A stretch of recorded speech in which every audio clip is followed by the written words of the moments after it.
ලංකාවේ ලස්සනම පන්සල් දෙවන දිගහැරුමෙන් ඔබට සමීප කරන්න හදන්නේ සිත් සතන් සනහාලන අතිශය පූජනීය වූත් වන්දනීය වූත් සුන්දරම පන්සල් 4ක් පිළිබඳවයි. කුඹල්වෙල අසපුව ඇල්ල ප්‍රාදේශීය ලේකම් කොට්ටාසේ කුඹල්වෙල ප්‍රදේශයේ ඉතා උස්සූ රමණීය කඳු මුදුනක මෙය පිහිටා ඇත. බණ්ඩාරවෙල බදුල්ල මාර්ගයේ කුඹල්වලින් හැරී මෙම පන්සලට ළඟා විය හැක. සී සත්බුදු මහා සෑ විහාරයේ ලෙසද හඳුන්වන මෙම අසපුව වර්ෂ 2007 දී කිරිබත්ගොඩ ඥානානන්ද හිමියන්ගේ මඟ පෙන්වීම යටතේ මහමෙවුනා භාවනා අසපු සංචිතයේ තවත් එක් ශාඛාවක් ලෙස ඇරඹුණු වගයි. අක්කර 48ක් පුරා මේ අසපුව විහිදී ඇත. එහි දක්නට ඇති ශ්‍රී සත්බුදු මහා සෑය කල්ප 100ක් ඇතුළත ලෝ පහළ වී වදාළ විපස්සේ සිකී වෙස්සගු කකුසඳ කෝණාගමන කාශ්‍යප ගෞතම යන සත්බුදු රජාණන් වහන්සේලා වෙනුවෙන් ලෝකයේ ඉදූ එකම සෑය වේ. අඩි 120ක් වන මෙය පොළොව මට්ටමේ සිට අඩි 20ක විහාර මන්දිරයකින් සහ අඩි 100ක උස සෑයකින් යුතු වේ. සෑය ඉදිකිරීම සඳහා ගඩොල් ලක්ෂ 18ක් පමණ වැය වී ඇත. මෙම ස්තූපය ඌව පළාතේ පිහිටි මහියංගන මහා සෑය ඉදිකළ සුමන සමන් දෙවියන්ගේ ශ්‍රී නාමයේ සමන් යන කොටසත් මුතියංගන මහා සෑය ඉදිකළ ඉන්දික දෙවියන්ගේ ශ්‍රී නාමයේ ඉන්දික යන කොටසත් යොදා උන්වහන්සේලාගේ ශ්‍රී නාමයට උපහාර පිණිස සිරි ඉන්දික සමන් සත්බුදු මහා සෑය ලෙස නම් කර ඇත. දෙස් විදෙස් සංචාරකයින්ගේ නොමුද ආකර්ෂණයට ලක් වී ඇති මෙම කුඹල්වෙල මහමෙවුනා අසපුවේ තවත් එක් අංගයකි සත්බුදු මන්දිරය. අඩි 120ක් උසති ස්තූපයේ පොළොව මට්ටමේ සිට අඩි 20ක් උසකින් ප්‍රධාන බුද්ධ මන්දිරය ලෙස මෙම සත්බුදු මන්දිරය නිමවා ඇත. වර්ග අඩි 7000ක් පුරා පැතිරුණු මෙම සත්බුදු විහාර මන්දිරයේ එක් එක් සත්බුදු රජාණන් වහන්සේලා උදෙසා වෙන වෙනම ප්‍රතිමාවන්ද එක් එක් බුදුරජාණන් වහන්සේගෙන් අපගේ මහා බෝසතුන් ගෞතම නමින් සම්බුද්ධත්වයට පත්වීමට නියත විවරණ ගැනීම බුදුරජාණන් වහන්සේ සමනල ගිරිහිස සිරිපා තැබීම මිහිඳු මහරහතන් වහන්සේ මිහින්තලයට වැඩමවීම ආදී අවස්ථාවන් කැලණි විහාර සිතුවම් සම්ප්‍රදායට නවීන වර්ණ සංකලනයෙන් භාවිතයෙන් සිතුවම් කර ඇත. බුද්ධ ගෞරවය ඇතිවන පරිදි ජීවමාන පිළිරුවක් මෙන් ඉදිකර ඇති මෙම සෑම සත්බුදු ප්‍රතිමාවකම තායිලන්තයේ ස්වාමින් වහන්සේලා සහ දායක පිරිසක් විසින් එරටින් ගෙනෙන ලද සැබෑ රන් ලෝහ පත්‍ර ආලේප කර ඇත. සත්බුදු මන්දිරයේ බිම මොරගහකන්ද ජලාශයේ ඉදිකරන සමයේ කපා ඉවත් කළ කුඹුක් ගස්වල ලෑලි අතුරා ඇති අතර ප්‍රධාන උළුවස්ස තනි ගසකින් නිර්මාණය කර ඇත. එය ලංකාවේ දෙවනියට උසම උළුවස්ස ලෙසද සැලකනු ලැබේ. සත්බුදු මන්දිරයේ සියුම් කැටයම් ලියකම් නිර්මාණවලින් හා විවිධ වර්ණ සංකලන සංයෝජනයන් වලින් මෙම සත්බුදු මන්දිරය තව තවත් අලංකාර කර ඇත. මේ මහා සෑය සත්බුදුරජාණන් වහන්සේලාගේ ශ්‍රී නාමයේ වෙනුවෙන් ලෝකයේ ඉදූ එකම ස්තූපය වන අතර අක්කර 48ක් පුරා දිව යන පුදබිමේ බෝධීන් වහන්සේලා 19ක් රෝපණය කර ඇත. එම නිසා මෙම කන්ද ශ්‍රී බෝධි පර්වතයේ ලෙසද හඳුන්වනු ලැබේ. කූරගල පුදබිම සබරගමු පළාතේ බලංගොඩ කල්තොට නිම්නයේ කූරගල පුදබිම පිහිටා තිබේ. බලංගොඩ සිට කල්තොට මාර්ගයේ කිලෝමීටර් 23ක් පැමිණීමෙන් මෙම පුදබිමට ළඟා විය හැක. කඳු වැටි වනාන්තර නිල්වන් කුඹුරු වලින් වට වූ දැකුම් කළු බිමක කූරගල පුදබිම පිහිටා තිබේ.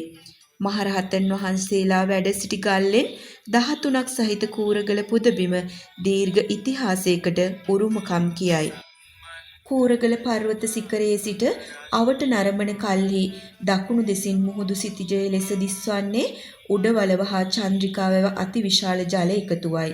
ගිනිකොන දෙසින් බිඳුණු මංකඩ හා හබ්බෙගමුව සුවිශාල වැව් දෙක දිස්වේ. ඊසාන දෙසින් හපුතලේ කඳු පන්තිය හා කොස්ලන්ද සානුව දිස්වේ. හපුතලේ ඇල්ල වැල්ලවාය හා කොස්ලන්ද බෙරගල මහා මාර්ගයේ දිගේ පහන් කණු ආලෝකයෙන් දිස්වන සුන්දර දර්ශනයේ නැරඹීම සඳහා බොහෝ දෙනා රාත්‍රී කාලයේ කූරගල ගල්තලාවේ නවාතැන් ගැනීම කලක සිට පැවතෙන සිරිතකි. ජනප්‍රවාදයට අනුව මෙහි පැරණි නාමය කූරගල නොව කුහරගලයි. එම නම විවහාර කිරීමට හේතු වී ඇත්තේ පිටුවන්ගල පර්වතීය මුදුනේ නැගෙනහිර බෑවුමේ ස්වභාවිකව පිහිටි ගල් දෙබොක්කාවක් කුහරයක් ලෙස තරමක ගැඹුරට පිහිටා තිබීමයි. වර්තමානයේ ඉතා ශීඝ්‍රයෙන් දියුණු වූ මෙම පුදබිමේ ජයශ්‍රී හිමා බෝධිය ප්‍රමුඛ කරගෙන ආනන්ද බෝධිශාඛා 4ක් පරිවාර කොටගෙන ඉදිකර ඇති බෝධි මණ්ඩපයක හා අඩි 130ක් උස සම්බුද්ධ ප්‍රතිමාවක් අඩි 50ක් උස සුමන සමන්දේව ප්‍රතිමාවක් දක්නට ලැබේ.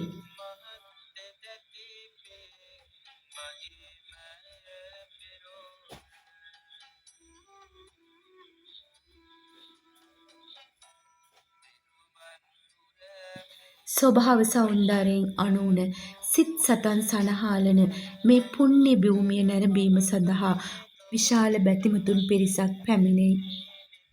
සුමන සමන් දෙවියන්ගේ පිහිට ආරක්ෂාව පතා බුද්ධාලම්බන ප්‍රීතියෙන් සිත් සතන් සනහා ගැනීම සඳහාත් ස්වභාව ධර්මයේ සුන්දරත්වය අත්විඳීම සඳහාත් එක්වරක් නොව සිය වරක් මෙම පුණ්‍ය භූමිය වැඳ පුදා ගන්න.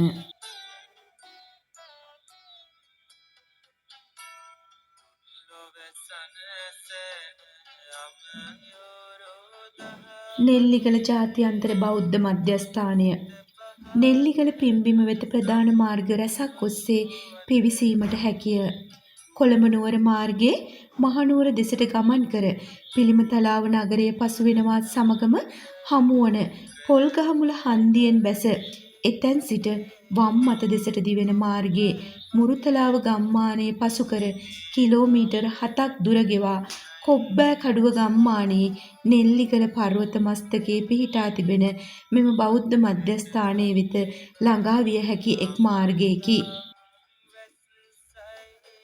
මේ බෞද්ධ ජනතාවට වන්දනාමාන කිරීමට හැකි ස්ථානයක් ලෙස ගොඩනැගීමට මෙහි නිර්මාතෘ වතුර බුබුලේ ධර්මරතන හිමියන් කටයුතු කර ඇත.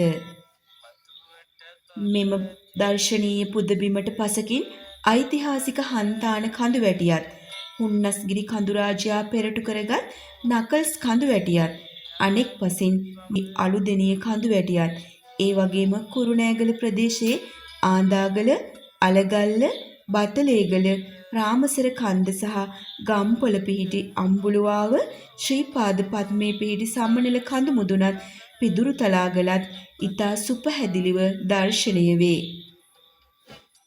මෙම මධ්‍යස්ථානයේ හේතු කිහිපයක් නිසා විශේෂත්වයක් උසුලයි. විශේෂයෙන්ම මෙහි පිහිටීම අතිශය නිත්කලුය, සිත්කලුය, මනරම්ය. ඒ මධ්‍යම පළාත, බස්නාහිර පළාත, වයඹ පළාත සහ සබරගමු පළාත යන දිව ඉනේ පළාත් කිහිපයකම පිහිටි මනරම් කඳු පන්ති වලින් වට වූ හරිත උයනක් බඳු සුන්දර ස්ථානයක් නිසාත් බොහෝ කුරුළු කොබෙයන්ට පාරාදීසයක් වන නිසාත්ය. එසේම මධ්‍යම පළාතේ ආගමික ස්ථාන අතර නෙල්ලිගල ජාත්‍යන්තර බෞද්ධ මධ්‍යස්ථානය සුවිශේෂී වන්නේ බුදුරජාණන් වහන්සේගේ කේසධාතුන් වහන්සේලා සහ ශ්‍රාවක මහරහතුන් වහන්සේලා තැන්පත් කොට අඩි 75ක් උසට ගොඩනගා ඇති ශාක්‍ය සිංහ මහා සෑය නම් වූ චෛත්‍ය රාජානන් වහන්සේ සුවිශාලතම ධර්මශාලාවත් වන සුභාරති දම්සභා මණ්ඩපය ප්‍රධාන විහාරස්ථානයට අවශ්‍ය සියලු අංගයන්ගෙන් සම්පූර්ණ නිසාවෙනි. මිනිසුන්ගේ දෙලොව සුභ සිද්ධිය හා ඒකායන පරමාර්ථය සඵල කර දෙනුවස් විවිධ වැඩසටහන් නිරන්තරයෙන් සිදු කරන මෙම පුණ්‍ය භූමියට සෑම පොහෝ දිනකම ලක්ෂයකට අධික පිරිසක් වන්දනාමාන කිරීමට පැමිණෙයි. සිතුල්පව්ව රජමහා විහාරය සිත් අලවන පර්වතය යන අරුත් ඇති චිත්තල පබ්බත යනුවෙන් මහා වංශ ආදී පොත්වලද චිත්තල පවත චිත්තල පවම යනුවෙන් ශිලා ලේඛනවලද මේ භූමිය හඳුන්වා ඇත. මේ සිද්ධස්ථානය ආරම්භ කොට ඇත්තේ කාවන්තිස්ස රජු විසිනි. එළාර රජ සමග යුදයකට යාමට රුහුණේදී සේනා සංවිධානය කළ දුටුගැමුණු රජ සිතුල්පව්ව විහාරයේ භික්ෂූන්ට දන් පිළිගන්වා මාගමින් පිටත් වූ බව සහස්ස වස්තූපකරණේ සඳහන් වන බව කියවේ. සිතුල්පව්ව පරිශ්‍රය ලංකාවේ කටාරම් කෙටු ලෙන් වැඩිම ගණනක් ඇති ආරාම සංකීර්ණයයි. සියවසකට අධික ප්‍රමාණයක් ඇතැයි සඳහන් වන මේ ලෙන්වල රහතන් වහන්සේලා 12000ක් පමණ වැඩ විසූ බව කියති. රුහුණේ සිටි රජවරු පමණක් නොව අනුරාධපුරේ රාජධානිය කොටගත් වසඹ ගජබාහු වැනි රජවරුද සිතුල්පව්වට රාජ අනුග්‍රහය ලබා දී ඇති. වලගම්බා රජ සමයේදීත් සිතුල්පව්ව රහතන් වහන්සේලා ඉතා විශාල ප්‍රමාණයක් වැඩ සිටි ආරාම සංකීර්ණයක්ව තිබී ඇත. එහෙත් එකල සිදු වූ බැමිණිතියා නම් මහා නියං සාගතය හේතුවෙන් මේ විහාරයේ රහතන් වහන්සේලා පිරිනුවන් පා ඇත. පසුව සිදු වූ දේශපාලන අස්ථාවර භාවයන් හා බෞද්ධ බැතිමතුන් දුබල වීම ආදිය නිසා සිතුල්පව්ව වල් බිහි වී ජනශූන්‍ය ප්‍රදේශයක් බවට පත් වී ඇත. 20 වන සියවස ආරම්භයේදී පොතපතින් හා මුඛ පරම්පරාවෙන් පැවත ආ ප්‍රවෘත්ති වලින් සිත් පුබුදුවාගත් ගාල්ලේ යටගල රජමහා විහාරාධිපතිව වැඩ විසූ කලහේ රත්නජෝති ශ්‍රී ගුණරතනාභී දානනායක ස්වාමින් වහන්සේගේ උත්සාහය නිසා මේ පුදබිම නැවත කල එළිවිය. 1909 දී පුරාවිද්‍යාඥයෙකු වූ හෙන්රි පාකර් මෙහි පර්යේෂණ කටයුතු කර ඇත. 1922 දී පමණ පුරාවිද්‍යා දෙපාර්තමේන්තුව මෙහි නටබුන් පිළිබඳව ලේඛනගත කර ඇත. වර්තමාන රුහුණු යාල වනෝද්‍යානයේ තුල පිහිටි සිතුල්පව්ව රජමහා විහාරයට තිස්සමහාරාමයේ සිට B422 මාර්ගයේ යෝධ ඛණ්ඩීය වැව පසු කළ පසු හමුවන කිරින්ද සිතුල්පව්ව මාර්ගයේ කිලෝමීටර් 24ක් පමණ ගමන් කිරීමෙන් හෝ කතරගම සිට කතරගම සිතුල්පව්ව පාරේ කිලෝමීටර් 17ක් පමණ ගමන් කිරීමෙන් ළඟා විය හැකිය. සිංහල බෝධි වංශයට අනුව රුහුණු රටේ සිතුල්පව්ව වෙහෙර යනු කිස්තුපූර්ව 3 වැනි සියවසේ දේවානම් පියතිස්ස රජු විසින් එක් දෙතිස්ඵල බෝධීන් වහන්සේ නමක් රෝපණය කළ ස්ථානයකි. සිතුල්පව් පර්වතයේ මතට පෙනෙන හාත්පස මනරම් දසුන සිත් අලවයි. සිතුල්පව්ව නොදුටු දසුන් කිම ජීවිත කාලයේ ඉක්මවීමට පෙර වන්දනා කළ යුතුම පින්බිම සිතුල්පව්ව විහාරයයි.